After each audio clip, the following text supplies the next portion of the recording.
മീനോളത്ത് പോയിട്ട് ഫുഡ് ഇട്ടാത്ത കഥ എല്ലാവരും കണ്ടിട്ടുണ്ടാവും. ബിക്കോസ് ഞാൻ അതൊരു വീഡിയോ ആയിട്ട് ഇട്ടിക്കണേ. അപ്പോൾ അതിൻ്റെ ഒരു വ്ളോഗ് ഉണ്ടാവില്ല. നമ്മൾ ഉച്ചയ്ക്ക് പ്ലാൻ ചെയ്താട്ടോ മീനോളത്ത് പോകാന്നുള്ളത്. കാരണം നമ്മൾ കാലിക്കറ്റ് ഇപ്പോൾ പുതിയതായിട്ട് തുറന്നതാണ് ഈ ഒരു ഊണിന്റെ ഷോപ്പ്. ആസ് യൂഷ്വൽ എന്തായാലും ന്യൂ ലോഞ്ച് ആകുമ്പോൾ നമ്മൾ പോയോക്കല്ലോ. അങ്ങനെ നമ്മൾ പോയതാണ്. പക്ഷെ പോയ സമയത്ത് ഇതാണ് അവിടുത്തെ അവസ്ഥ. ഫുഡ് കഴിഞ്ഞേക്കണേ. നമ്മൾ 1 മണിയാകുമ്പോൾ പോയതാണ്. പക്ഷെ ഫുഡ് തീർന്ന്.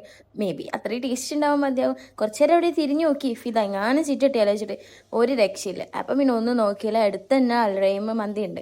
മന്തി കഴിക്കണം എന്നുള്ളതൊന്നും പ്ലാനേ ഇല്ലാത്തതിനെ കൊണ്ട് മന്തി കഴിക്കാൻ നമുക്ക് ചെറിയൊരു മടി ഉണ്ടായിരുന്നു. പക്ഷെ ഫുഡ് കഴിച്ചാലേ ഉള്ളൂ പറ്റാം.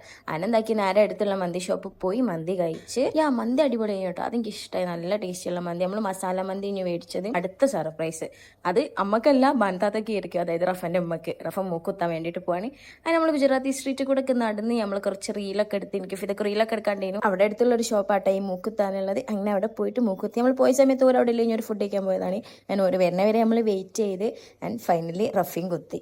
ഈ ഫൈമി ഫിദിയും കൂടിയുള്ള കുത്താൻ ബാക്കി നമ്മൾ 3 കുത്തിയതാണ്. അപ്പോഴാണ് ഫൈമിന്റെ സ്നാപ്പ് കാണുന്നത്. ഓള് ഹഗ്യമഗ്ഗിലുണ്ട്. അങ്ങനെ അവിടേക്ക് പോയപ്പോഴത്തേക്ക് ഓള് പോയി. അപ്പോൾ പോകുന്ന സമയത്ത് നമ്മൾ കാണുന്നതാണ് കേട്ടോ കളിൻ്റെ ഒക്കെ ആവേശം. അപ്പോൾ ഇന്നത്തേക്ക് ഇത്രയേ ഉള്ളൂ. അപ്പോൾ ചാനലിൽ സബ്സ്ക്രൈബ് ചെയ്യുക, കമൻറ്റ് ചെയ്യുക. അപ്പോൾ ഓക്കെ.